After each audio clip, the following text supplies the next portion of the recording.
Que la paix du Seigneur soit avec vous, amis auditeurs, amis téléspectateurs, et bienvenue à notre rendez-vous prédication-enseignement avec le pasteur Claude Emmanuel Camille. Mes chers amis, le Seigneur m'a confié un message pour vous en ce dimanche. Un message important. Nous allons partager ensemble la parole du Seigneur et je prie que le Seigneur puisse toucher des cœurs à travers ce message.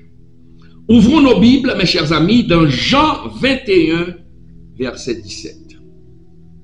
Jean 21, le verset 17, qui nous dit, je lis pour vous, mes chers amis, il lui dit pour la troisième fois, Simon, fils de Jonas, m'aimes-tu? Pierre fut attristé de ce qu'il lui avait dit pour la troisième fois, m'aimes-tu? Et il lui répondit, Seigneur, tu sais toutes choses.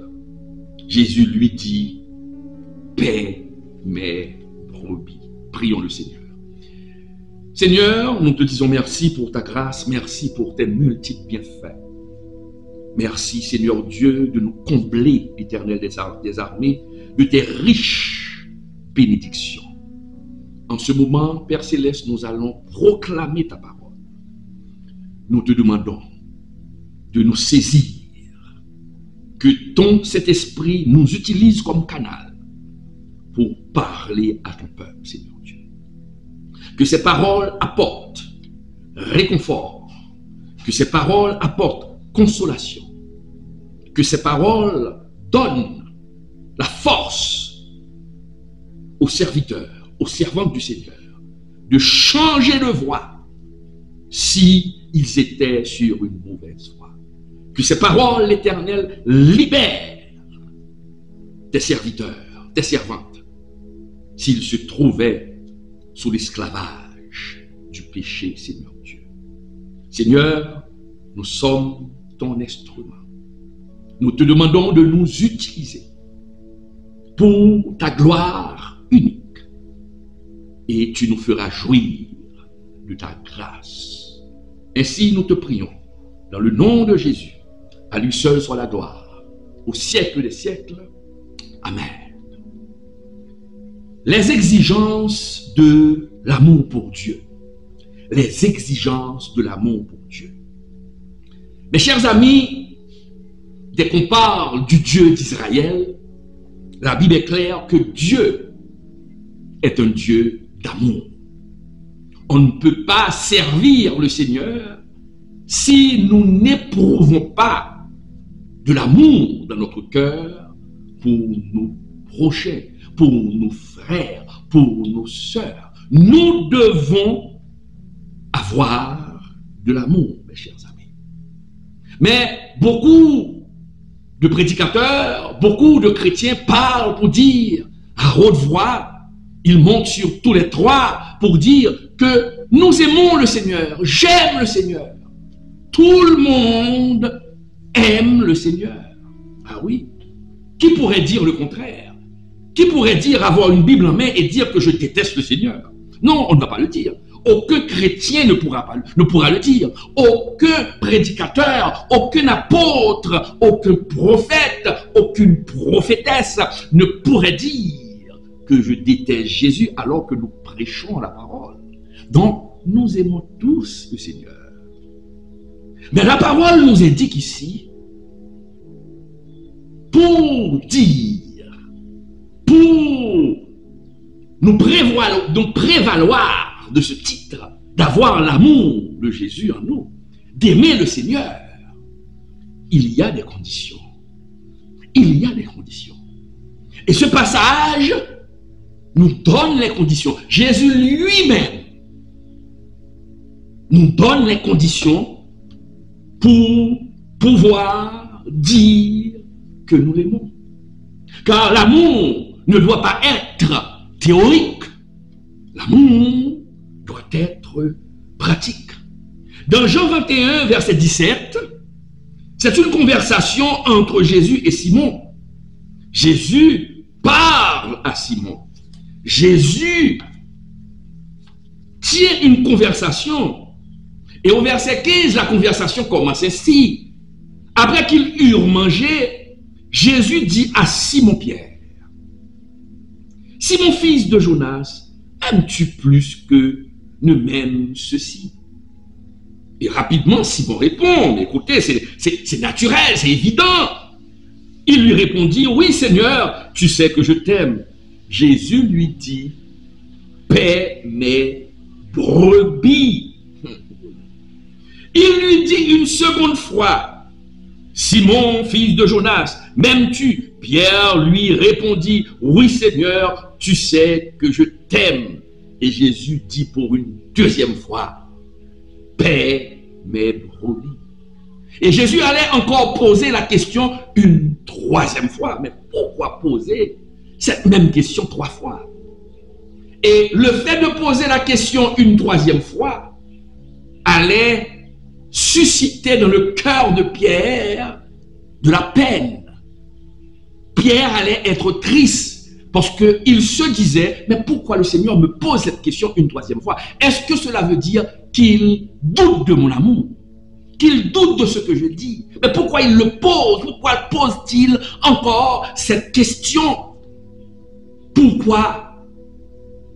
Et la parole nous dit au verset 17, Pierre fut attristé de ce qu'il lui avait dit pour la troisième fois, m'aimes-tu? Et cette fois-ci, il faut comprendre la réponse de Pierre. Pierre n'allait pas dire, oui Seigneur, tu sais que je t'aime. Mais regardez la réponse intelligente de Pierre. Pierre dit, Seigneur, tu sais toutes choses. Ah, c'est une réponse claire, une réponse intelligente. Pierre veut dire à Jésus d'une autre manière, Jésus, tu sais toutes choses. Tu sais, tu lis dans mon cœur. Toi qui sondes les cœurs et les reins. Tu sais que si mon amour, tu sais pertinemment si mon amour est vrai ou s'il est faux. Tu sais toutes choses. Et Jésus lui dit, paie mes brebis. Mais pourquoi le Seigneur pose-t-il cette question 3 fois? Et pendant 3 fois, comme réponse, le Seigneur dit à Pierre, paie mes brebis. Avant de vous donner la réponse, mes chers amis, nous devons voir ce que veut dire le verbe paître. Que veut dire le verbe paître? Le verbe paître signifie nourrir. Le berger, normalement, quand il s'occupait des brebis, il devait s'assurer de faire manger aux brebis de l'herbe.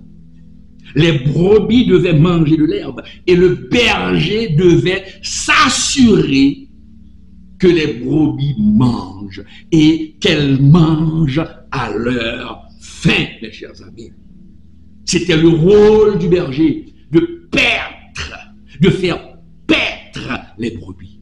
Mais Jésus a dit à Simon-Pierre, paie mes brebis. Il veut parler de son peuple. Il veut parler de son peuple. Donc nous comprenons que Jésus met l'insistance sur le fait de paître, sur le fait de nourrir. Et avec quoi nous devons nourrir le peuple du Seigneur? Avec la parole de Dieu. Avec la parole de Dieu. Si Jésus met l'insistance sur le fait de nourrir son peuple avec la parole, donc la parole est vitale. La parole est essentielle pour permettre à un chrétien de survivre. Car sans la parole, nous mourrons spirituellement et Dieu ne veut pas que son peuple meure spirituellement. Et c'est la raison pour laquelle Jésus a dit à Simon, vraiment si tu m'aimes, partage ce que je t'ai dit avec mon peuple, mes chers amis. Donc nous comprenons maintenant, nous ne pouvons pas dire que nous aimons le Seigneur, nous ne pouvons pas dire que nous sommes amoureux du Seigneur, que nous aimons Dieu et ne pas vouloir nourrir son peuple. Si nous aimons le Seigneur, nous devons nourrir le peuple. Si nous aimons le Seigneur, nous devons partager la parole avec le peuple. Le peuple a besoin de nourriture, mes chers amis. Nous devons avoir ce désir irrésistible, mes chers amis, de nourrir le peuple du Seigneur par la parole du Seigneur, mes chers amis. Quand nous aimons quelqu'un, quand nous disons aimer quelqu'un, qu'est-ce que cela veut dire? Cela veut dire, mes chers amis, nous voulons voir le bien de la personne aimée, mes chers amis. Non seulement nous voulons voir le bien de la personne aimée, mais si cette personne est en danger, nous devons la protéger parce que nous l'aimons. Tout ce que nous chérissons, nous devons protéger cette chose. Est-ce qu'on est là? Donc vous voyez, celui ou celle qui donne une bonne nourriture prouve son amour pour le Seigneur. Mais celui ou celle qui donne une mauvaise nourriture prouve qu'il n'aime pas le Seigneur et qu'il est un égoïste. Comment dire aimer le peuple du Seigneur et ne pas le nourrir avec la parole sans compromis? Et c'est la raison pour laquelle Dieu condamne toujours ceux qui exploitent le peuple. Ces leaders qui maintiennent le peuple dans la misère, dans l'ignorance, pour qu'il puisse s'enrichir au détriment de ce peuple. Et c'est la raison pour laquelle Jésus lui-même, Dieu lui-même, a fustigé, a condamné les pasteurs d'Israël. Nous pouvons lire ça, mes chers amis, dans Ézéchiel 34, verset 2. Car ces pasteurs, ces leaders, ils ne prenaient pas le soin de bien nourrir le peuple du Seigneur. Et c'est pourquoi le Seigneur a dit dans Ézéchiel 34, verset 2, « Fils de l'homme, prophétise contre les pasteurs d'Israël. Prophétise et dis-leur aux pasteurs, ainsi parle l'Éternel. Malheur aux pasteurs d'Israël qui se paissaient eux-mêmes. Les pasteurs ne devraient-ils pas paître le troupeau? Qui se paissaient eux-mêmes. Qui veut dire, ces leaders exploitaient le peuple. Ne donnaient pas toute la vérité au peuple. Et ils s'enrichissaient au détriment du peuple, alors que le peuple s'enlisait dans la misère et dans l'esclavage du péché. Comment dire aimer un peuple et tolérer que ce peuple meure? Ah, est-ce que vous avez de l'amour dans le cœur pour le peuple du Seigneur? Est-ce que vous pouvez dire que vous aimez le Seigneur? Dieu avait aussi condamné, mes chers amis, les sacrificateurs qui n'avaient pas enseigné au peuple ses lois. Il avait condamné aussi les sacrificateurs. Nous lisons dans Osée 4, verset 6. Mon peuple est détruit parce qu'il lui manque la connaissance. Qu'est-ce qui devait donner au peuple cette connaissance? Ce sont les responsables, les leaders, les pasteurs, les directeurs de groupe, les moniteurs d'école du dimanche. C'est la responsabilité de ces hommes. Mais quand on ne donne pas la parole, la vraie doctrine, quand on ne partage pas la vraie doctrine, avec le peuple du Seigneur, eh bien, qu'est-ce qui se passe? Nous tuons le peuple. Nous tuons le peuple. Nous devons partager la vraie parole pour dire que nous aimons le Seigneur. L'amour pour Dieu exige, mes chers amis, l'enseignement de sa parole à son peuple. Et nous devons dire toute la parole, tout le conseil de Dieu. Nous ne devons pas garder une partie en cachette pour ne pas et diffuser cette partie, et nous diffusons les passages qui nous arrangent. Les passages qui nous arrangent. À ce moment, vous vous comportez en mercenaire. Mes chers amis, quand nous regardons sur les réseaux sociaux, à travers les médias, nous voyons des enfants qui meurent de faim. Cela touche notre cœur. Cela touche notre cœur. Et cela met notre cœur en morceaux. Mais comment pouvons-nous aider ces enfants qui meurent de faim? Si vous avez la possibilité, comment pouvons-nous prouver notre amour pour ces enfants qui meurent de faim? Si vous avez la possibilité de rencontrer ces enfants, qu'est-ce que vous allez faire? Qu'est-ce que vous allez faire? Normalement, pour prouver notre amour pour ces enfants, vous allez premièrement les nourrir. Deuxièmement, vous allez les vêtir. Troisièmement, vous allez les envoyer à l'école pour que ces enfants puissent recevoir le pain de l'instruction. À ce moment, nous pouvons dire que nous aimons. Nous aimons parce que nous passons à l'action. Et c'est la raison pour laquelle le Seigneur nous dit, nous ne devons pas aimer seulement avec la bouche, mais nous devons aimer aussi en action. Si tu as de l'amour pour Dieu, si tu as de l'amour pour Dieu, comment peux-tu tolérer et rester insensible, mes chers amis, quand nous voyons des jeunes filles qui se prostituent, que le diable retient captives dans la débauche? Comment pouvons-nous rester insensibles? Comment pouvons-nous rester insensibles et ne pas lancer un appel de détresse, un SOS pour dire Seigneur, viens délivrer ces jeunes filles, pour dire Seigneur, viens libérer ces jeunes filles, pour dire à ces jeunes filles de laisser la prostitution, car il y a quelqu'un qui a donné sa vie sur le bois du calvaire pour le pardon de vos péchés. Le Seigneur n'est pas mort pour faire de vous des prostituées, mais pour vous donner une autre identité. Il suffit de faire une seule chose, accepter le Seigneur dans votre vie. La prostitution vient du diable. Votre corps n'est pas là pour être livré à la prostitution. Non. Donner la parole. À ce moment, nous prouvons que nous aimons le Seigneur parce que nous voulons sauver des âmes. Nous voulons sauver des âmes. Comment dire, mes chers amis, aimer Dieu, aimer Jésus et assister à la dépravation de certains chrétiens?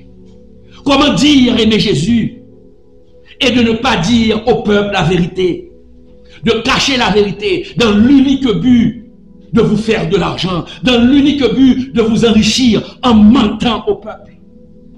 Vous n'êtes pas différents, ces leaders évangéliques ne sont pas différents que les leaders politiques, car ils exploitent le peuple. Le peuple ne trouve rien. Le peuple est affamé, alors que vous vivez dans vos palais, alors que vous dépouillez les enveloppes pour prendre de l'argent. Ah non, et vous ne dites pas la vérité. Vous ne dites pas la vérité. Vous inventez toutes sortes de slogans pour soutirer de l'argent au peuple. Vous êtes des criminels. Quelle différence existe-t-il entre Iso et vous? Vous cachez la parole de Dieu et vous osez dire que vous aimez le Seigneur. Or, l'exigence de l'amour pour Dieu, c'est de dire au peuple la vérité. Comment se taire? Comment garder le silence quand nous voyons le peuple mourir de faim? Quand nous assistons aux descentes aux enfers de ce peuple, vous restez silencieux. Vous faites entrer le peuple en enfer avec les deux bras en l'air et Bible en main, parce que vous les mentez. Vous entrez aussi en enfer, quand vous avez la connaissance, et votre jugement sera encore plus dur.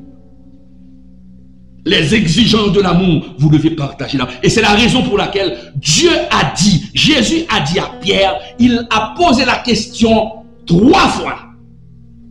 M'aimes-tu? Et la réponse de Jésus, eh bien, si tu m'aimes, paie mes brebis. Aujourd'hui, le Seigneur te pose cette question aussi. Est-ce que tu aimes le Seigneur? 1. Est-ce que tu aimes le Seigneur? 2. Est-ce que tu aimes le Seigneur? 3. Alors, paie mes brebis, paie mes brebis, paie mes brebis. Enseigne le peuple la parole de Dieu. Enseigne le peuple la parole de Dieu.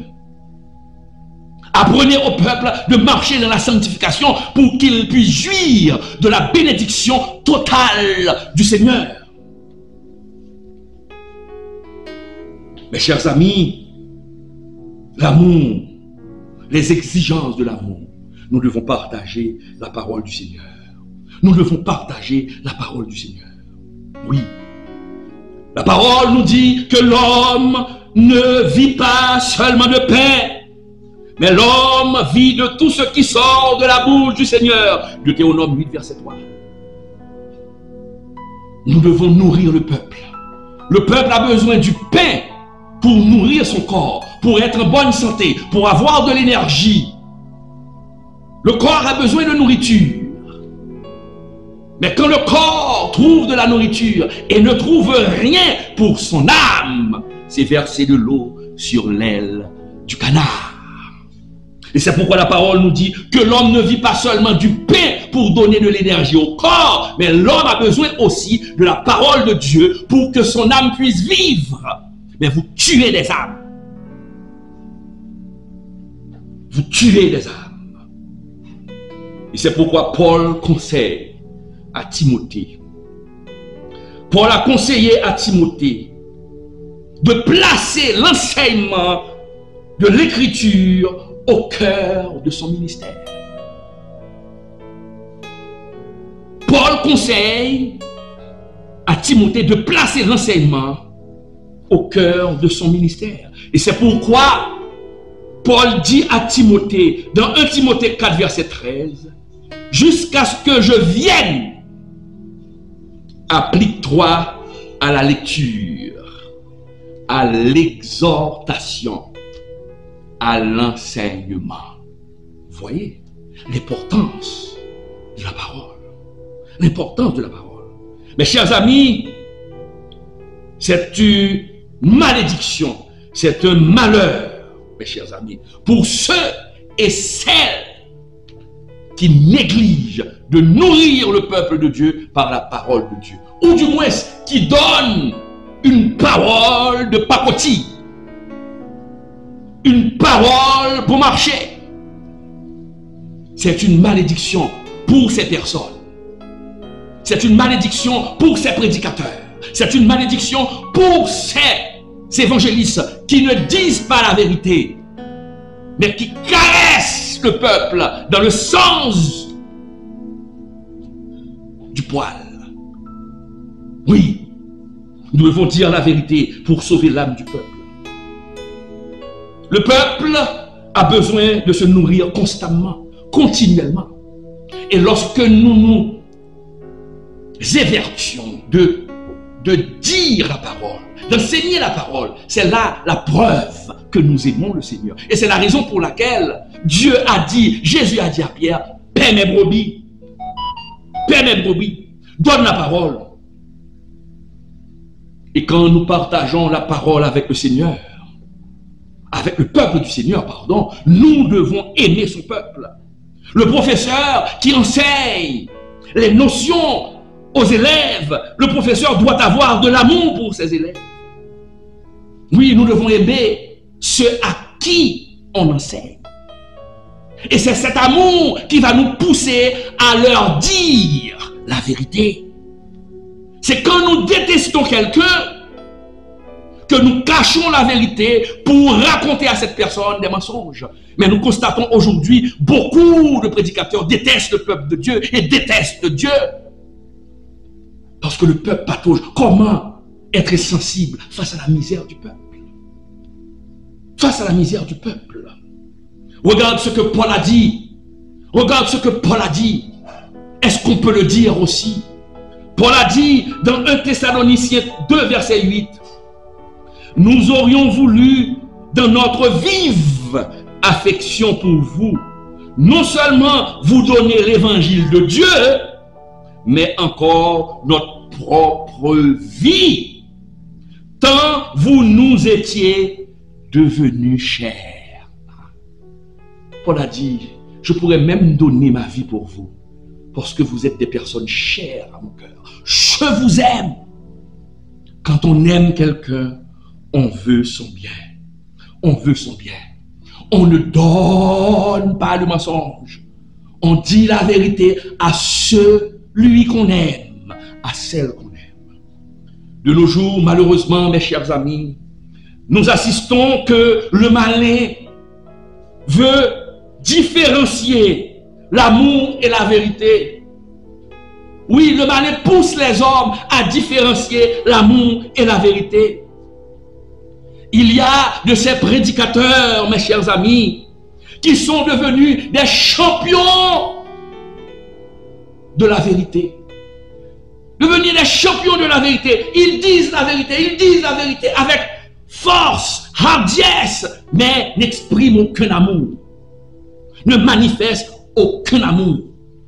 Quand on dit la vérité et qu'on n'exprime pas de l'amour, c'est négatif.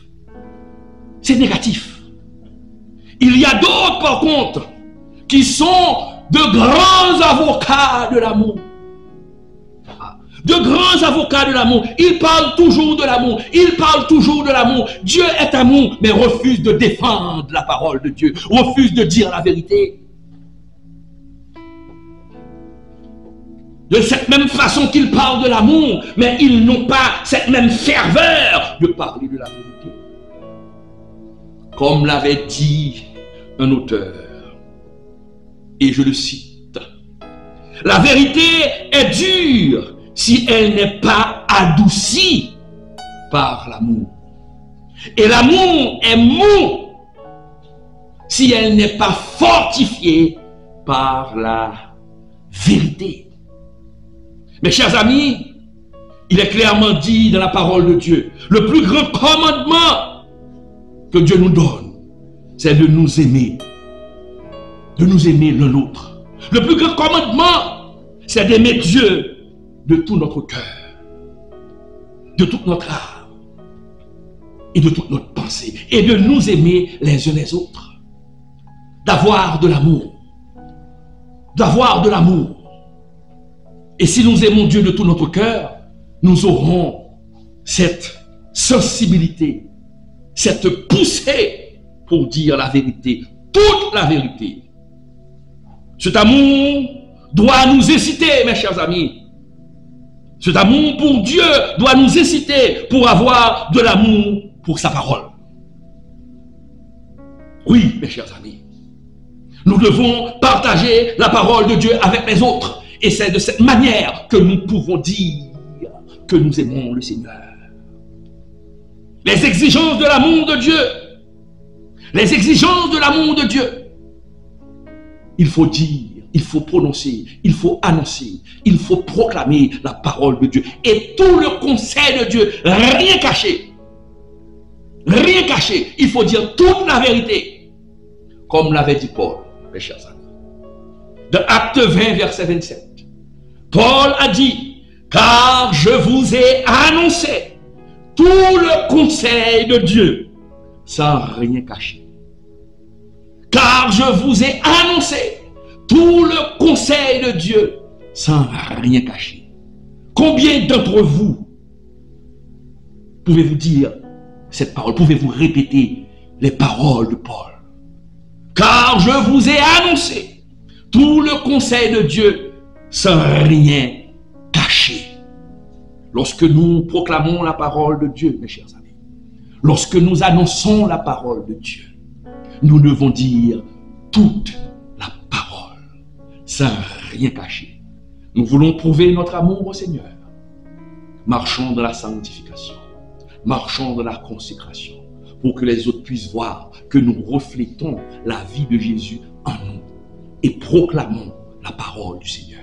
C'est la seule façon, la seule condition que Dieu demande pour prouver que nous l'aimons. Que le Seigneur vous bénisse. Bonne semaine.